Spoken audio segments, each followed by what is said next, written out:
부끄러운 인생이 되지 말라라는 제목으로 함께 말씀을 나누겠습니다. 우리가 6장 1절에서 11절을 읽었습니다. 내용은 읽은 대로 성도 간의 법정 소송 문제 때문에 바울이 여기에 대하여 이제 편지를 쓰는 부분이죠. 1절에 보니까 너희 중에 누가 다른 이와 더불어 다툼이 있는데 구태여 불의한 자들 앞에서 고발하고 성도 앞에서 하지 아니하느냐.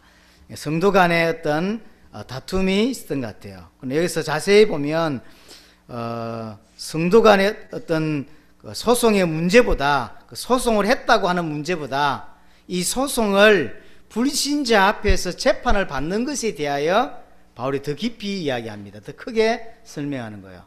바울은 사도행전 25장에 보면 유대인들에게 내가 가이사 앞에 상고한다라고 하는 이야기를 합니다. 그러니까 바울 자신도 재판을 받거나 재판 중에 오래 있었습니다. 재판 자체를 문제 삼거나 재판 자체를 가지고 이렇다 저렇다 이야기를 하고 있는 것이 아니라 이 성도들 간에 있었던 문제를 성도들끼리 해결하고 교회에서 그걸 해결하지 못하고 세상 재판에 가지고 간 것에 대하여 바울은 지금 크게 이야기합니다. 1절에 다시 보면 구태여 불의한 자들 앞에서, 불의한 자들이라는 말은 불신자를 말하는 거죠.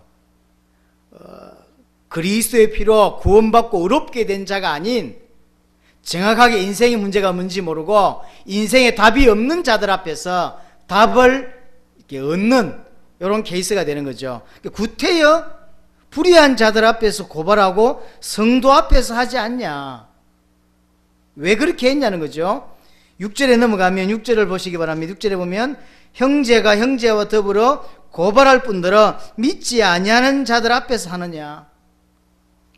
7절에 보면 그럴 바에야 너희가 피차 고발함으로 너희 가운데 이미 뚜렷한 허물이 있나니 차라리 불의를 당하는 것이 낫지 아니하냐. 차라리 불신자 앞에서 이게 맞다 저게 맞다 판단을 받느니 차라리 불의를 당하는 게 낫다. 차라리 손해를 봐라 라는 거죠. 그러면서 차라리 속는 것이 낫지 아니하냐. 차라리 속아라 그러면 라고 지금 바울이 이야기하는 거죠. 그러면서 5절에 보면 내가 너희를 부끄럽게 하려 하여 이 말을 한다. 부끄러운 줄 알아야 된다는 거죠. 교회에서 충분히 해결할 수 있고 해결할 수 있는 지혜가 있는 데가 교회인데 하나님의 은혜로 어렵게 되었고 하나님과 소통할 줄 아는 존재가 하나님의 백성이고 그게 교회인데 그걸 하나님도 알지 못하고 인생의 문제도 알지 못하고 인생이 왜 실패하는지도 알지 못하는 그 사람들에게 재판을 내놓는 것 자체가 올바른 재판도 안 될 뿐더러 복음을 가리는 하나의 영광을 가리는 일이 되는 거죠. 그러니 그럴 바에야 차라리 손해를 봐라, 차라리 속아라 라고 지금 바울이 하면서 5절에 이게 부끄러운 짓이다. 뭐가 부끄럽냐는 거예요. 이게 부끄러운 일이다. 그러면서 6절 동일한 이야기죠. 2절을 다시 봅니다. 2절에 뭐라고 표현되어 있냐면 성도가 세상을 판단할 것을 너희가 알지 못하느냐. 세상도 너희에게 판단을 받겠거든 지극히 작은 일 판단하기를 감당하지 못하겠느냐. 쉽게 말하면 세상을 판단할 수 있는 성도가 세상의 판단을 받게 되었단 말이에요. 이게 부끄럽다는 거예요. 세상이 이게 맞다 저게 맞다고 판단할 만한 지금 지혜가 있냐 말이에요. 신자에게 세상이 어떻게 시작되었고 세상의 문제가 뭐고 왜 저 사람들이 범죄하고 그 범죄한 게 문제가 아니라 저 인생이 결국 어떻게 될 것이고 그래서 뭐 어떻게 도와야 될지라고 하는 답이 하나도 없는 게 불신자예요. 세상의 시작도 몰라, 인생의 문제도 몰라, 인생의 답도 몰라, 어떻게 사는 것이 옳은 건지도 몰라. 모른다 이 말이에요. 모르는데 판단받겠다고 그거 간 거예요. 그게 판단이 되겠냐. 그리고 그 사람들이 볼 때, 불신자가 볼 때 예수 믿는 사람들이 자기 앞에 재판을 받으러 왔어. 어떻게 생각하겠냐 말이에요. 그 이야기를 바울은 하고 있는 거죠. 세상을 판단할 수 있는 자가 세상을 판단할 수 없는 자에게 비판을 받게 됐다는 거죠. 쉽게 이야기하면 서울대 수학과 교수가 문제가 안 풀려 고민하고 있는데 지나가던 초등학교 3학년이 답이 3인데요 라고 하고 간 거예요. 안 부끄럽냐 이 말이에요. 그래요. 초등학교 3학년이 막 수학 문제 푼다고 고민하고 있을 때 서울대 교수가 그것이 어려운 거 아니야 이러면서 이게 가르치기 정상이지. 막 서울대 수학과 교수가 막 이게 뭐지? 뭐 이리 고민하고 있는데 초등학교 3학년이 그 3인데요? 이라고 가는 거야. 안 부끄럽냐 서울대 교수로서. 그 말인 거예요.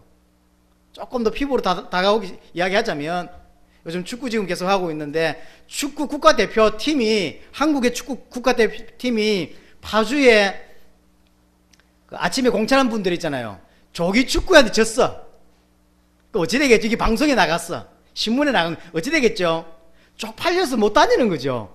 어떻게 국가대표팀이 파주 조기 축구에게 지냐고. 이 쪽팔리는 거거든. 그 말을 못 하는 겁니다. 그런 이야기를 하고 있는 게 바울은 지금 3절에 너희가 천사를 판단할 것을 너희가 알지 못하느냐. 진짜로 예수 믿는다는 것은 교회를 다닌다는 말이 아니에요. 당연히 교회는 다니는 거죠. 당연한 거예요. 그러나 예수를 믿고 나면 영적인 세계가 이해되고 인생이 이해되고 어떻게 살아야 될 것이 이해가 되는 거 아니에요. 답이 나왔거든. 그리고 천사를 판단한다는 것은 그 정도 영적인 눈을 가 있는 게 신자입니다. 쉽게 말하면 영적인 큰 세계를 판단할 수 있는 지혜가 신자에게 있어요.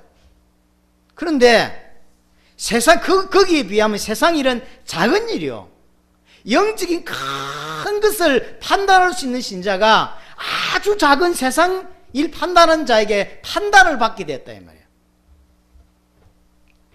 말이 되냐? 이게 부끄럽다. 그렇잖아요. 순서가 바뀐 거지. 세상 사람들은 답이 없어서 방황하잖아요. 거기에 답을 주는 게 신자요. 인생이 뭐며 어떻게 살아야 되며 왜 인생에 문제가 올 수밖에 없는지를 답을 가지고 있기 때문에 편안하게 답을 주는 자가 신자입니다. 왜냐하면 답을 가지고 있으니까. 가진 것을 주는 건 어렵지 않습니다. 아는 것을 말하는 것은 어렵지 않아요. 모르는 것을 말하는 것은 어렵지만 근데 지금 거꾸로 됐다 이 말. 그래서 부끄러운 거예요.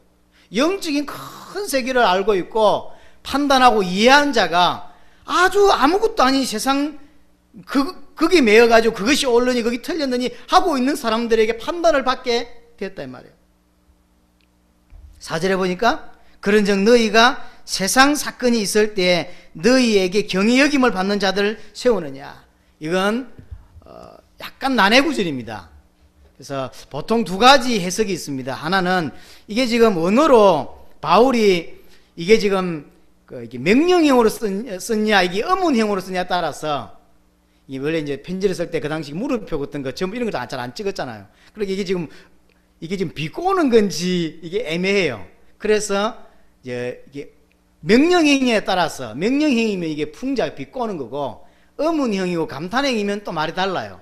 이게 풍자가 되면 불신자 앞에 판단을 받는 차라리 교회 안에 조금 어리석은 사람들에게 판단을 받아라 라고 하는 말이 되는 것이고 이제 한국에서도 이걸 번역할 때 고민하다 그냥 이렇게 번역을 했는데 이게 이제 그렇지 않고 만약에 감탄형이 의문형이면 성도 간의 문제를 교회에서 별로 중요하게 여기지 않는 불신자들에게 판단을 받는 게 옳으냐라고 한 표현이에요.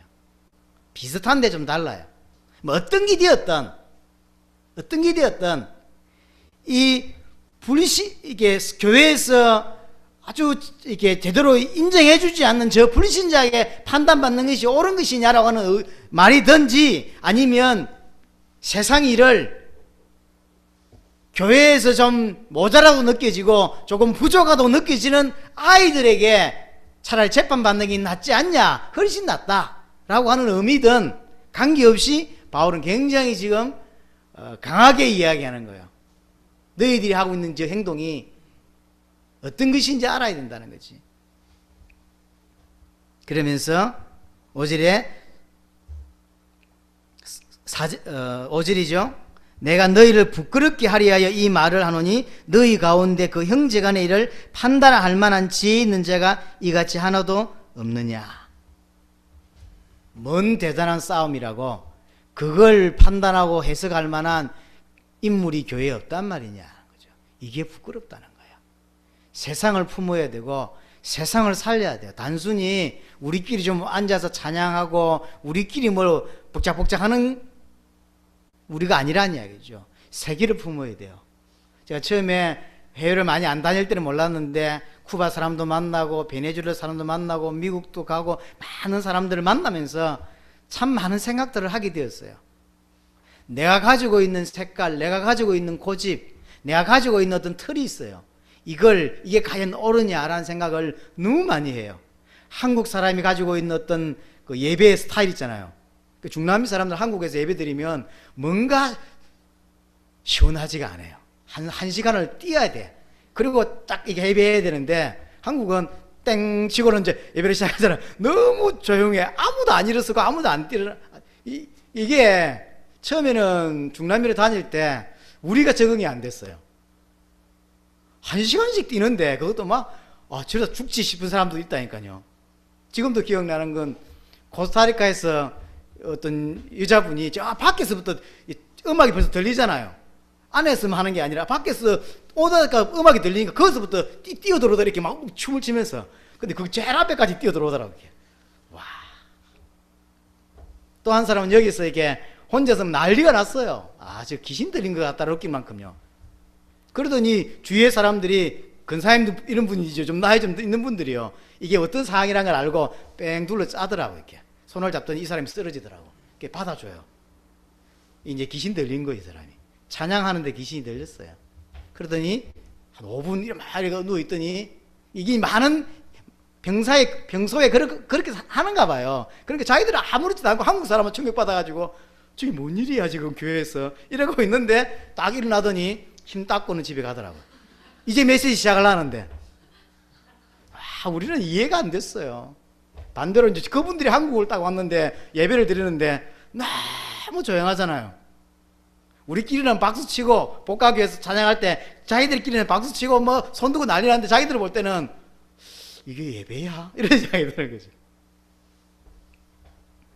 단순히 복음 좀 많이 말하고 단순히 선교에 관심 가진 우리가 아닙니다. 내가 가지고 있는 틀, 내가 가지고 있는 많은 것들이 정말로 세계복음화에 도움이 되냐 생각을 정말 많이 했어요. 안 되는 게 많아요. 기준은 철저하게 복음이어야 되고 철저하게 세계복음화가 기준이 되어야만 진짜 생각이 바뀌어요. 그렇지 않으면 적당하게 하게 돼 있다니까요. 좋은 게 좋은 거지 그냥.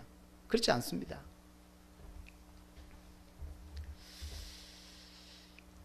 올바른 지혜, 지금 한두 사람을 판단하는 것이 아니라 전 세계를 도와야 되는데 올바른 복음과 올바른 지혜가 없어가지고 어떻게 하겠습니까?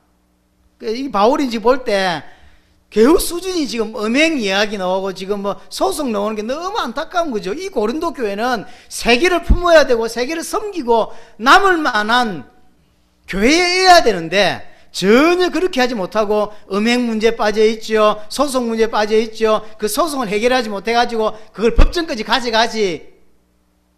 세계복음만 언제 합니까? 안 되는 거예요 지금. 바울이 너무 안타까워. 그래서 내가 너희들이 부끄럽게 되기를 원해서 이 편지를 쓴다. 부끄러운 줄 알아야 되는데 그것을 믿지 아니한 자들 앞에서 했냐. 그러면서 7절에 차라리 그럴 바에야 불의를 당하는 것이, 손해를 보는 것이 낫지 않겠냐. 알면서도 속아주는 것이 차라리 낫지 않겠냐는 거지. 답을 가진 자가, 답을 가진 성도가 답 없는 자에게 판단을 받는 그 일이 부끄러운 줄 알아야 되고, 나중 설명하겠지만 그 불신자가 볼 때 신자들이 싸움을 해가지고 자기 법정에 왔는데 그걸 어떻게 느끼겠습니까? 본인이 전도 안 하는 건 상관없지 몰라도 전도를 막는 일을 사실은 하는 거예요. 복음을 가리는 일을 하게 됩니다. 하나님의 인도를 받는 사람이 마귀의 지배를 받는 자에게 판단을 받는 것이 옳은 일이냐? 부끄러운 줄 알아야 된다는 거죠. 우리는 오늘 이 메시지를 보면서 단순히 지금 소송 문제뿐만 아니라 정말로 하나님의 백성이 뭐가 부끄러운 줄 알아야 됩니다. 가난이 부끄러운 것이 아닙니다. 또 돈 없는 것이 또 무식한 것이 부끄러운 게 아니요, 신자의 진짜 부끄러운 일은 따로 있습니다. 성경을 들고 교회를 다니면서 정확하게 복음을 깨닫지 못하고 복음을 알지 못하는 것이 부끄러운 일이에요. 하나님의 백성이 어떻게 하나님의 백성이 되었습니까? 하나님의 백성이 되기까지 주님께서, 하나님께서 어떤 일을 행하셔서 내게 복음이라는 게 오게 되었고, 그 복음을 통하여 어떤 일이 벌어졌습니까? 성도에게 오는 모든 문제, 교회에 오는 모든 문제의 시작은 결국은 복음 모르는 데서 시작됩니다. 자, 어떤 목사님이 실패를 하고 또 무너지는 케이스를 가끔 볼 수 있고요. 교회 장로가 무너지고 불신자들이 손가락질 할 만큼 무너지는 케이스들이 가끔 있어요. 어떤 나라의 선교사로 갔던 선교사가 사모가 정신이 도는 바람에 선교를 다 하지 못하고 귀국하는 걸 제가 봤습니다. 선교로 갔는데 그 너무 선교가 어려우니까 그걸 견디지 못해서 사모가 정신이 돌아버렸어요. 결국은 목사도 선교를 철수하고 돌아왔습니다. 지금 정신 돌았다는 이야기를 하고 있는 게 아니라 그 사건 때문에, 그 사건 하나 때문에 결국 전 남은 인생이 완전히 무너지는 선교사를 제가 봤어요. 이럴 때 사람들이 묻습니다. 왜 저리 됐을까? 그렇게 이야기하죠. 근데 그게 왜 그럴까요? 결국은 복음을 모르기 때문이에요. 또 어떤 실수를 합니다. 목사님이 어떤 실수 때문에 저 사람이 그래 됐다는 거지. 그럴 수 있어요. 그러면 실수 때문에 그래 됩니까? 그럼 실수 안 하나요, 사람은? 그럼 저는 실수 안 하나요? 저는 실수의 투성인데. 그래서는 이렇게 가난한 고집을 많이 안 피우려고 애를 많이 써요. 물론 집사람이 볼 때는 고집쟁이라고 이야기합니다만, 그래도 다른 사람 앞에서는 고집을 덜 부리는, 왜냐하면 내가 틀릴 수 있다는 생각을 굉장히 많이 합니다. 이런 걸 너무 많이 하니까 또 싫어하죠.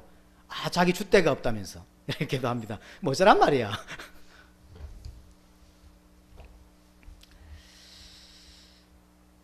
잘 한번 보세요.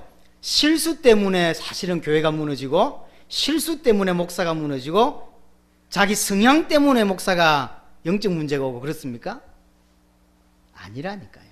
실수하는 사람이 없고 영적 문제 없는 사람이 이 땅에 어디 있어요? 그런데 어떤 사람은 상관이 없고 어떤 사람은 괜찮거든요. 사울이 군대를 이끌고 다윗을 몇 년 동안 죽이러 다니는데 다윗은 괜찮은 거예요. 여러분들이 생각해 보세요. 군대에서 300명을 데려 여러분들을 죽인다고 계속 따라다니 본다고 생각해 보세요. 그걸 하루 이틀도 아니고 오랜 기간 동안 돈다니까. 근데 바울은 괜찮은 거예요. 여호와는 나의 목자시니 내가 부족함이 없다 하면서. 남들이 볼 때는 부족한 게 천지인데 본인은 괜찮대. 왜 그럴까? 뭔 차이예요? 복음을 아는 자와 복음을 모르는 그 차이예요. 복음 알면 어떤 문제가 와도 괜찮은 거예요. 이길 수 있는 능력이 복음이라. 그래서 이 편지 쓸 때 처음에 뭐라고 말했냐면 하나님의 지혜, 하나님의 능력이 그리스도라고 표현한 거예요. 그래서 세상의 지혜, 세상의 명체를 하나님이 다 폐하셨다는 거예요. 그 똑똑한 게 필요 없단 말이 아니라, 하버드의 지식이 필요 없다는 것이 아니라, 그 지식으로는 사단을 못 이기고 그 지식으로는 인생을 못 바꾼다는 거예요. 진짜 인생을 살리고 진짜 인생을 바르게 할 수 있는 거 복음밖에 없다는 거예요. 그래서 복음을 주었더니, 하나님 복음을 가르쳐 주었더니 그 복음을 들고 버렸다는 거지. 그 이야기를 하고 있는 거거든. 결국 복음 몰라서 무너집니다. 하나님은 그래서 하나만을 약속하셨습니다. 하나요. 복잡한 많은 것들을 설명한 게 딱 하나라니까요. 성경은 많은 이야기가 있습니다. 아브라함 이야기, 다윗 이야기, 많은 이야기 있죠. 어떤 사람들은 평생 성경 다 안 읽고도 천국 가잖아요. 이게 복잡한 이야기가 많은데 결국은 하나요.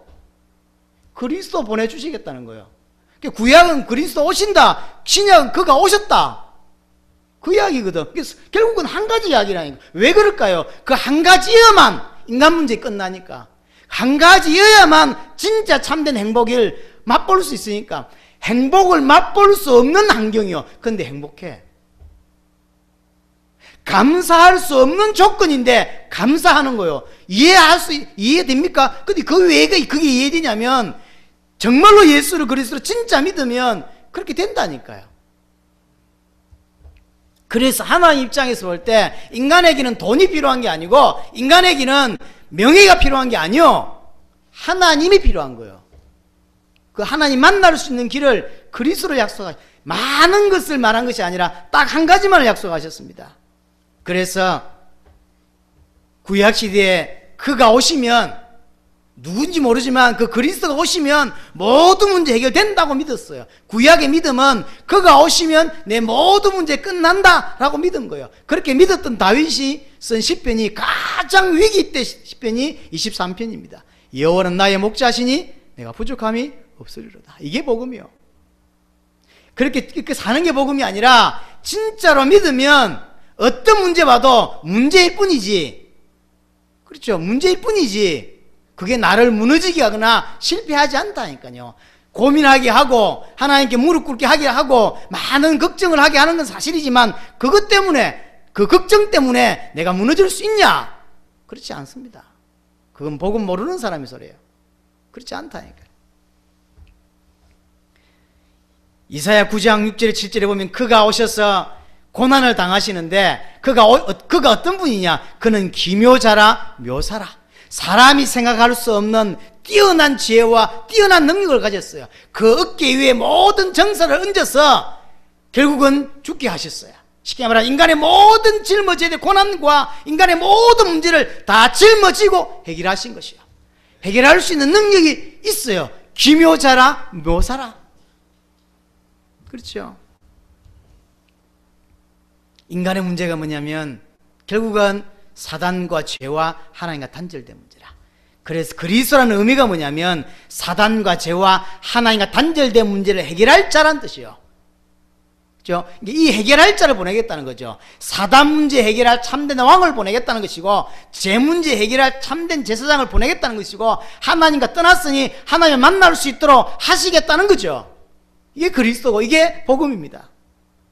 근데 2000년 전에 예수님이라는 분이, 예수라고 하는 분이 나사렛에서 태어났는데 그분이 사단과 죄와 하나님과 단절된 문제를 해결하신 그리스도의 일을 하신 거야. 어째서 어떻게 했냐? 십자가와 부활을 통하여, 히브리서 2장 14절에 죽음을 통하여 사단의 머리를 박살내셨고 사단을 이기셨고, 히브리서 9장 12절, 히브리서 10장 12절 14절 오직 자기 피로 영원한 속죄를 이루신 것입니다. 그리고 히브리서 10장 19절 20절 그의 죽음으로 휘장 가운데로 열어놓은 새롭고 살 길을 여셨다. 하나님 만날 수 있는 길을 여셨다는 거예요. 그래서 예수가 그리스도예요.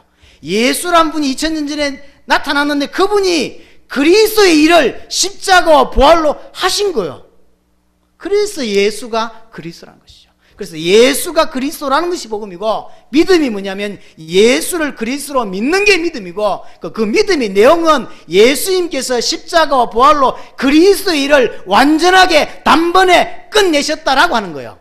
나는 아무 문제 없다는 거죠. 문제가 안 온단 말이 아니라 문제는 수없이 올 것입니다. 앞으로도 오게 될 것이고, 그것 때문에 여러분들이 기도하게 될 것이고, 그것 때문에 여러분들이 많은 고민을 하게 될 것입니다. 그러나 그것 때문에 무너지지 않습니다. 왜냐하면 예수님께서 십자가와 부활로 그리스도를 끝내셨거든. 그래서 나와 함께 하신 거예요. 이 함께란 말은 창세기 1장 2장에서 나온 말이에요. 함께 했던 아담과 하와는 아무 문제 없었죠. 죽음도 고난도 질병도 어떤 것도 문제 없었습니다. 그와 같은 상태가 된다는 거죠. 분명히 내게 고난이 오고 분명히 병이 와요. 그런데 그것 때문에 신앙이 무너지거나 그것 때문에 망하거나 하지 않는 거죠. 이 병든 내 육체를 가지고 하나님을 찬양하고 이 병든 내 육체를 가지고 주를 찬양하는 일이 벌어지는 거예요. 그래서 가끔 기존 신자들 중에서 참 저분이 그래도 믿음이 있다라는 생각할 때가 가끔 있죠. 그분 중에 한 친구가 왜 이름이 뭐죠? 미선이? 그 왜 하상 입었던 친구, 이하예대 유아교육과 다니다가 술 먹은 사람이 운전을 잘못해가지고 차가 마티진각이 뒤집어져가지고 불이 난 바람에 오빠는 살았는데, 예, 이 친구가 전신 대수술을 10번인가 넘게 했던 친구. 기자가 묻죠. 이 사건이 안 일어났으면 좋았을 건데 어떻게 생각합니까? 물론 안 일어나면 좋죠. 근데 그 고통을 제가 한번 텔레비를 보니까 와, 이 하상의 고통이라는 게 어마어마한가 봐요. 결국 다른 살을 또 떼서 붙이기도 하고요. 거의 죽음의 위기를 대여섯 번 이상 넘겼더라고요. 지금도 끝나지 않은 그 고통들을. 어떻게 생각하냐 물었더니 기자가 그 사건이 일어나지 않으면 좋았겠죠. 그러나 나는 그렇게 생각지 않는다. 하나님이 나를 이 자리까지 오게 하기 위하여, 진짜 이 신앙을 갖게 하기 위하여 그 사건을 벌이셨다고 나는 확실히 믿는다. 그래서 그 사람 원망하지도 않을 뿐더러 나는 하나님을 인정한다. 너무 감사하다. 그 기자가 눈이 동그래가지고 진짜 감사하냐 그랬더니 감사한다. 그 기자가 이해하겠습니까?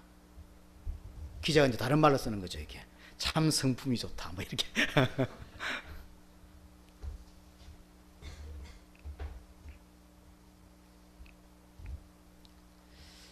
하나님의 능력, 하나님의 지혜가 복음입니다. 근데 이걸 모르거나 이걸 여기에 관심이 없는 그게 부끄러운 일입니다. 하나님이 내게 어떤 걸 주셨고 어떻게 내게 복음이 오게 하셨는데, 나를 건져내시기 위해서 어떤 작업들을 하셨는데, 친구 하나가 죽어도요 가슴에 남아요. 친구 하나가 죽어도, 같이 잘 지낸 친구 하나가 죽어도 일평생 가슴이 남고, 자식 하나가 죽어도 일평생 가슴에 묻고 생각이 난다고 합니다. 잊을 수가 없죠. 근데 하나님이 나를 위해서 나를 건지자고 이 땅에 오시고 죽으심으로 나를 건져내셨던 이 사건이 정말 한다면 어떻게 일평생 가슴에서 지울 수 있고 일평생 어떻게 살겠습니까? 그 사람이 어떤 심정과 어떤 마음으로 살겠냐고요. 복음 모르는 게 부끄러운 일이에요. 교회 다니면서 어떻게 성경책 들고 복음을 모르냐 말이에요. 그게 부끄러운 일이야. 뭐가 부끄러운 일이냐? 아직도 복음을 잘 모르니까 아직도 세상 풍속을 따라 사는 것이 부끄러운 거예요. 인간이 하나님과 함께 할 때는 아무 문제 없고 최고의 축복을 누렸습니다. 그게 창세기 1장이고 2장 사건입니다. 그런데 근원 대신 하나님과 단절되면서, 근원 대신 생명의 근원, 축복의 근원, 모든 것의 근원 대신 하나님과 단절되면서 사실은 모든 문제가 옵니다. 먹고 사는 문제로 시작해가지고 모든 문제가 인간에게 옵니다. 그러니 축복이 단절되니까, 축복의 근원이 끊어지니까 생존을 위해서 인간이 몸부림칠 수밖에 없어요. 그래서 육신적인 거, 세상적인 거, 세상의 기준을 따라 살 수밖에 없는 거예요. 이걸 보고 우상숭배라고 하는 거예요. 뭔 말이냐면, 종교가 뭐냐면 자기 육신의 어떤 부분을 채우고자 하는 게 종교예요. 너무 사람이 힘들어. 그래서 마음의 평안을 좀 얻고자 절에도 가고 교회도 가고 그런단 말이에요. 그건 종교예요. 결국은 자기 육신의 어떤 부분을 채우려고 하는 거예요. 그게 종교입니다. 그게 결국 종교는 뭐죠? 우상숭배예요. 이 사람에게 육신을 쫓아가는 게, 밥을 먹는 게 문제가 아니라 이 사람에게 진짜 중요한 건 뭐죠? 하나님만 만나는 거예요. 돈이 필요한 게 아니라 하나님을 만나야 되는데 하나님은 필요 없고 돈이 있어야 된다라고 생각하는 거죠. 원래 인간은 돈이 있어야 되는 존재가 아니라 하나님을 만나면 되는 존재인데 그렇게 생각 안 한다니까요. 세상 기준이 바뀌어버렸어요. 옛날에는 하나님이 기준이었어요. 그래서 하나님이 있으면 돼, 이게였는데 이제는 하나님을 떠나면서 이게 바뀐 거예요. 하나님이 기준을 몰라. 그러니까 돈이 있어야 돼 라는 게 기준이 들어왔어요. 여자는 이뻐야 돼 라는 게 기준이 들어온 거예요. 이쁘면 좋다는 게 아니라 그게 기준이라니까. 그래서 죽을 똥 만똥 다이어트하고 하는 거예요. 그게 왜냐면 그래야 내가 미래에 성공할 수 있고, 미래에 돈을 잘 벌 수 있고, 미래에 뭔가를 잘 할 수 있다고 생각하는 거죠. 그걸 갖추면 행복할 거라고 생각하는 거죠. 어떤 사람은 대학을 가면 행복할 거라고 생각하는 거죠. 어떤 사람은 저 여자와 결혼하면 행복할 거라고 생각하는 거죠. 그게 틀린 거예요. 저 여자와 결혼해서 행복한 것이 아니라 하나님을 만나야 행복한데 그렇게 생각 안 한다니까요. 그래서 틀린 기준, 세상 기준을 따라하는 모든 것이 종교고 그게 우상숭배입니다.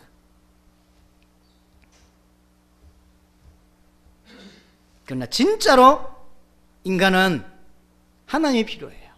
근데 교회 다니면서 여기에 대한 답을 얻지 못하고 여전히 세상 풍속을 따라가고 육신을 위해 사는 삶, 그걸 버리지 못하고 그것이 더 좋을 것 같은 아주 미련을 갖고 사는, 그게 부끄러운 일이라니까요. 주를 위해 살지 못하는, 그게 부끄러운 거예요. 단적인 예를 한번 들어보겠습니다. 자, 저도 목사인데, 목사가 키가 크고 잘생기고 노래를 잘해요. 근데 복음만 없어요. 어떻게 생각합니까? 목사인데 잘생겼어요. 남들이 좋아할 만한 외모로. 그 다음 노래를 잘 불러. 인기가 많아요. 그래서 말도 잘해. 그래서 설교를 잘해. 근데 딱 복음만 없어. 맨날 뭐 다른 이야기만 해. 목사로서의 가치가 있나요? 그렇지가 않죠. 그렇잖아요. 목사는 모든 조건이 아무것도 안 좋아도 참 저분이 그래도 하나님을 사랑하는구나. 참 저분은 그래도 복음이 있구나 라고 느껴야 가치가 생기는 거예요. 작아 보여도 작아 보이지 않고 못생겨도 못생겨 보이질 않아요. 성도도 마찬가지, 교회도 마찬가지예요. 교회가 성도가 많고 많은 일을 합니다. 그런데 딱 복음하고 관계없는 일만 해. 그게 교회일까요? 사람이 언제 멋이냐면 자기의 정체성을 알고 살 때 멋있어 보여요. 물론 우리 안산의 근사님들은 파주에 우리 근사님들은 왜 저렇게 날씬하시요? 그러면서 그러시더라고요. 그래서 저한테 가끔 물어요. 내한테 물으면 내가 어떻게 얘 대답을 해? 그러면서 그분들은 다이어트 안 하시면서 자꾸 저 파주의 근사님들은 너무 날씬하시다며 뭐 그런 이야기를 가끔 하셔요. 그럼 그게 마음에 들어왔으면 좀 다이어트를 하시든지 그렇지 않으면서 부러워하시고 또 대표기도 하잖아요. 아마 오늘도 그랬을 거예요.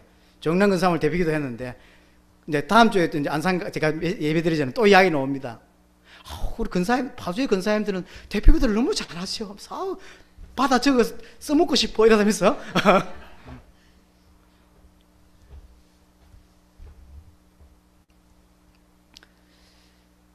뭐가 부끄러운 것이고 뭐가 참 멋있어 보입니까? 자, 직장에 이렇게 직장에 어떤 이제 새로 신입이 들어왔습니다. 뭐가 멋있습니까? 잘생긴 게 멋있습니까? 아니면 그 직장에 참 직장이 원하는 일을 잘하는 게 멋있습니까? 애가 좀 이상히 생긴 건 좀 그런데 일을 너무 잘해. 그게 멋있어 보여요. 그렇죠? 그런 거 아닌가요? 그럼 그 정체성에 맞는 걸 잘할 때 멋있어 보여요. 축구 선수가 애가 별론데 너무 공을 잘 차. 그러면 저는 축구 선수 중에서 호나우치녀라고 있어요. 우리 집사님 아실랑가 모르겠는데 외계인이란 별명을 붙은 호나우치녀라고 있어요. 저는 그 친구를 제일 좋아합니다. 정말 이상하게 생겼는데 공 하나 끝내게 주고 차요. 이런 사람이 멋있어 보여. 막 발기술을 막 하면 와 저거 한번 따라해 봤으면 이런 생각이 든다고. 근데 너무 잘생기고 키 크고 노래 잘 부르는데 축구만 못해. 그럼 축구 선수인가요? 교회 다니고 인간성 좋고 성향 좋고 일 잘하고 다 잘하는데 예수만 제대로 똑바로 안 믿어. 그럼 그게 신자냐고. 그게 기독교인이냐고. 바울이 지금 너무 안타까운 거예요. 뭐가 부끄러운 것이냐? 복음 가진 자가 어떻게 살고 뭐하며 살아야 될지 모를 때 그게 부끄러운 거예요. 하나님이 나를 건지시기 위해서 그리스도를 보내시고 십자가에 저주받게 하셔서 나를 건져내셨는데 그래서 나는 어떻게 살아야 되고 뭐하며 살아야 될지를 아직도 답을 얻지 못해서 방황해. 그래서 불신자에게 조언을 구하고 불신자에게 도움을 얻어야 될 만한 그런 인물이 되어버렸어. 그게 부끄러운 거예요, 사실은. 내 대신 주님이 죽으심으로 모든 문제를 해결받은 자가 난데, 그래서 이 사람은 언약 위에 살고 언약에 순종하며 살게 되어 있는데 그렇게 살지 못하고 그게 부끄러운 겁니다. 우리가 순종해야 될 언약이 주님의 다시 오심이고 그 다시 오심의 조건이 세계복음화입니다. 그래서 세계복음화 이야기를 하는 거예요. 물론 이 세계복음화는 모든 사람이 다 믿는 게 아닙니다. 그렇게 안 돼 있어요. 하나님이 믿음을 주시는 자가 있습니다. 그 사람이 다 구원받으면 끝이 날 것입니다. 지금 당세복이 진행되고 있습니다. 쿠바의 목사님 어렵게 불가능한 일이었다고 생각했는데 갑자기 들어가게 되어서 지금 베네수엘라에서 사역을 하고 있고 이번 주에도 페이스북에 사진이 계속 올라오더라고요. 너무 감사하고 중요한 일들이 베네수엘라에서 나라는 지금 부도가 나가지고 어려움을 많이 겪고 있는데도 영적으로는 살아나고 있습니다. 너무 감사하고 그 수고를 쿠바의 목사님들이 이번에 쿠바 목사님 사진을 봤는데 제가 보면서 아는 사람이 두 사람밖에 없더라고요. 지난번 우리 임종사님하고 쿠바 갔을 때 찾았던 인물 중에서 이번에 들어간 인물 중에 2명만 알아요. 아노도 목사하고 그 와이프. 외에는 전부 모르는 사람이라. 그건 몇 가지 의미가 있죠. 새롭게 찾아진 제자들이란 말이고, 또는 지금까지 우리가 알고 있는 인물들 말고 새로운 인물을 데리고 들어갔단 말이 되기도 하고, 여러 가지 해석이 있겠죠. 여하튼 너무 감사하고, 자, 6월 5일 날 이제 쿠바로 돌아가고, 저희들이 13일 날 출국해서 15일부터 사역을 시작합니다. 기도해 주시고요. 이게 지금 하나님이 행하고 계신 일입니다. 이런 뭐 해야 됩니까? 뭐 해야 됩니까? 경제가 없는 사람은 첫 번에 뭐 생각하냐면, 돈이 없는데 어떻게 헌신하지? 라고 생각합니다. 그게 부끄러운 생각입니다. 이 사역이 정말로 중요한 줄 알면 기도해야 합니다. 믿음으로 할 수 있는 게 당세복이지 경제로 할 수 있는 게 아니에요. 그럴 것 같으면 삼성 이재용을 불렀겠죠. 그렇지 않습니다. 하나님은 뭘 원하시냐면 믿음을 원하세요. 그래서 기도하기를 원하세요. 이 사역이 얼마나 중요한 것인지를 가슴에 담기를 원하시고, 그래서 제가 오고 가고 우리 팀들이 움직일 때 여러분들이 꼭 움직이는 것처럼 느끼고, 그 오고 오는 보고들이 꼭 내가 가서 메시지하고 내가 가서 좀 헌신하는 것처럼 느껴질 만큼 여러분들이 끝이 돼야 됩니다. 그게 하나님 원하시는 거예요. 그래서 간자나 보내는 자나 똑같은 심정과 똑같은 중심과 똑같은 믿음이어야 됩니다. 일평생 어떤 사람 한 번도 못 나갈 수도 있다니까. 그러나 같은 믿음이어야 돼요. 그렇죠. 못 나가니까 눌리고 나가니까 교만하고 맞는 게 아니에요. 그렇지 않습니다. 가는 자는 가는 대로 하나님께 기도하면서 가야 되고, 보내는 자는 본인이 직접 가야 되는 건데, 정확하게는 여러분들이 직접 가야 돼요. 근데 가는데 대표로 제가 가는 거예요. 여러분들이 가는 거래요. 이런 어떤 걸 결정할 때 여러분들이 결정해야 되는, 제가 대신 아바타죠. 여러분이 아바타가 돼 제가 가서 하는 거라니까. 여러분들이 그 심정이어야 돼요. 그러니까 제가 어떤 몸이 안 좋거나 뭐 문제가 생기면 꼭 여러분들이 아프고, 여러분들이 어떤 기도해야 될 때 사건이 생긴 것도 마음이어야 돼요. 그래서 이 사건 잘 지나갔는지 어떻게 해결됐는지를 늘 유심 있게 봐야 된다니까. 물론 한국에 있으면서 그렇게 유심 있게 보기가 쉽지 않다는 걸 잘 알아요. 그러나 그런 중심이어야만 합니다. 또 하나가 뭐냐면, 뭐가 부끄러운 거냐면, 불신자가 우리를 지금 지켜보고 있습니다. 근데 지켜보고 있는데 우리의 삶과 어떤 행동과 말을 통해서 복음은 참 중요한 게 아니구나 라고 느껴지게 만드는 게 부끄러운 일이에요. 그들이 우리를 올바로 판단할 수 없어요. 그러나 사람은 보고 있잖아요. 내가 아는 직장에 있어. 이 사람이 예수 믿는 사람이야. 근데 이 사람은 뭔가에 집중하게 돼 있고 뭔가에 관심을 가지게 돼 있어요. 이 사람은 야구를 좋아해. 그러면 이 사람은 직장일도 하고 뭐 여러 가지 하면서 참 이 사람은 야구 좋아하는 사람이야. 이렇게 있잖아요. 여러분 친구들 중에 그런 사람 있잖아요. 한국 프로야구를 다 깨고 있고 뭐 그런 사람 있잖아요. 근데 반대로 이 사람은 뭐 교회 다닌다는데 보통 사람 같지 않고 자꾸 하나님께 관심을 가지고 이 사람은 진짜 교회 다니는 사람이구나 라고 이렇게 느끼게 하거든. 이 사람이 복음을 깨달을 수는 없어도 복음이 가치 없는 거구나 하고 느끼게 만드는 것은 부끄러운 일이라니까요. 근데 성도가 그렇게 느끼게 만들어요. 느끼게 만듭니다. 직장을 제가 잠깐 다닐 때 이제 같이 차를 타고 다니는데, 근데 교회 다녀? 이렇게 물어요. 그렇다 그랬더니 뭐 교회 욕을 이제 같이 앉으면 교회 욕을 해요. 이렇게 뭐 그런갑다, 좀 이상한 사람인갑다 라고 생각했는데, 나중에 알게 되었어요. 이제 그 교회 온 그 형이 내만 만나면 그렇게 교회 욕을 하고, 야만 니도 이제 어지간히 다니라, 뭐 대충 다니라, 뭐 이런 이야기를 한 이 양반이 진짜 중요할 때 나를 옹호하고 교회를 옹호한 거예요. 내가 없을 때, 없는 자리에서. 이제 내가 없는 자리에 어떤 일이 벌어졌는데, 현식이는 그냥 교회 다니는 애가 아니다. 내가 잘 모르지만 쟤는 진짜 예수 믿는 것 같더라 라고 이야기한 거예요. 그거 이제 그 자리에 앉아있는 많은 집사들도 있었어요. 당신들은 사실 교회 그냥 다니지 않냐고, 가짜 아니냐고. 나는 교회 안 다니는 사람 모르는데 내가 볼 때 당신들은 다 가짜다. 근데 현식이는 진짜더라. 그렇게 말하지 마라. 그 이야기를 한 거예요. 그래서 그래? 내 앞에서 맨날 욕하더니. 그러니까 불신자가 보고 있다니까요. 불신자가 이렇게 딱 보고 있는 건 게 내용은 알 수가 없어. 그러나 이 사람이, 내가 알고 있는 이 예수 믿는 이 양반이 뭘 중요하게 느끼고 뭐에 생명을 거는지는 안다니까. 우리가 복음을 정말로 사랑하고 우리가 정말로 복음을 알면 불신자가 복음은 몰라도 이 사람은 복음이 생을 건 사람이구나, 그건 안다니까. 주님의 죽으심으로 이루어놓은 구원이 마치 별거 아닌 것처럼 느끼게 만드는 건 그건 부끄러운 일입니다, 사실은. 결론적으로 그럼 우리는 어떻게 해야 합니까? 성경 한 구절을 찾겠습니다. 로마서 10장입니다.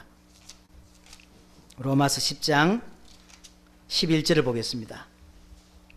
성경에 이르되 누구든지 그를 믿는 자는 부끄러움을 당하지 아니하리라. 정말로 믿으면 부끄러움을 당하지 않게 돼 있어요. 이 바울이 똑같이 고린도전서에 그 다음에 로마서 다 바울이 쓴 건데, 지금 이걸 같이 갖다 놓고 이야기하자면 지금 고린도 교회 보고 뭐 하는 이야기죠? 믿지 않는 자가 너무 많다는 이야기를 하고 있어요.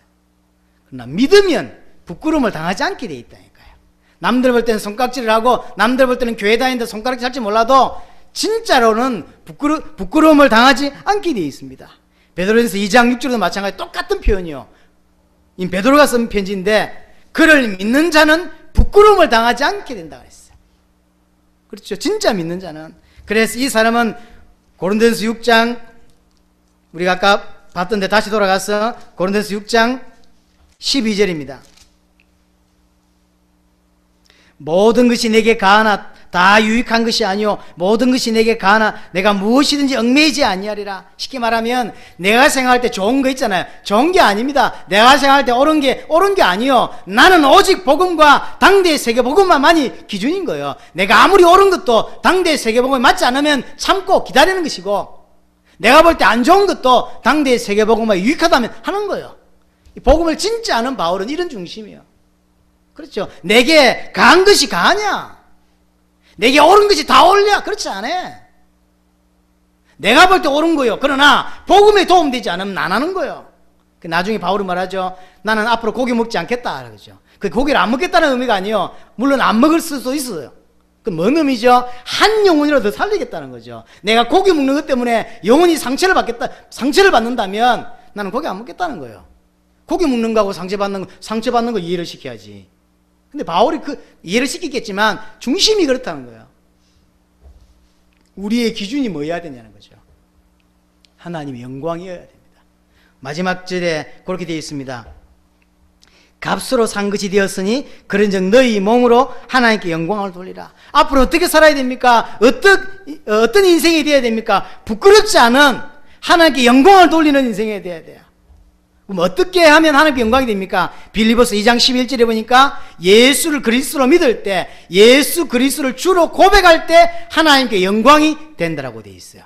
뭐가 영광이냐면 여러분들이 많은 걸 하면, 헌금을 많이 하고 뭔가를 하면 영광이 되는 게 아니요, 어떤 사람이 예수를 그리스도로 믿는 게 하나님께 영광이요. 그것 때문에 그리스도를 보내셨고 그것 때문에 그리스도를 죽였기 때문에 하나님께 영광이 되는 건 예수를 그리스도로 믿는 거예요. 여러분 중에서 복음 깨닫지 못하고 있다가 예수가 그리스도라는 복음이 깨달아질 때 그게 영광이고, 어떤 A라고 하는 사람이 그렇게 믿을 수 있도록 돕는 게 하나님께 영광이 되는 거예요.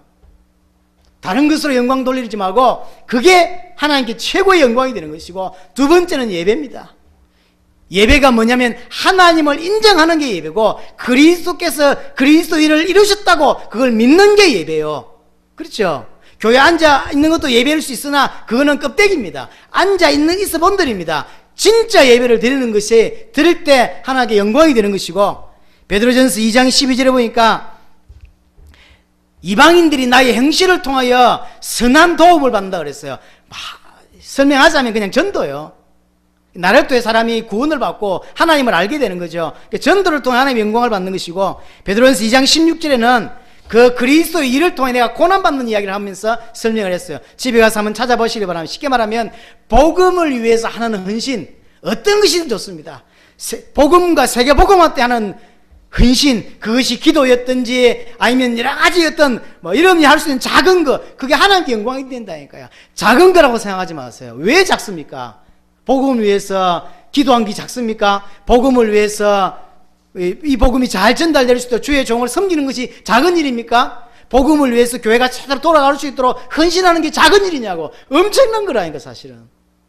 그게 하나님께 영광이 되는 거예요. 자, 정리합니다.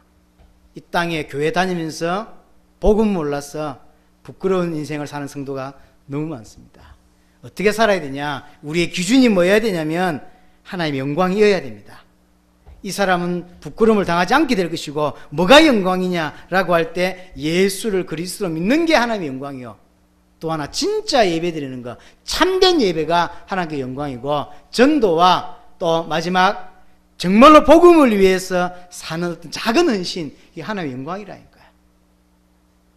목사가 만일 오늘 예배를 참여하고 제가 선교를 떠나는데 너무 힘이 됐어.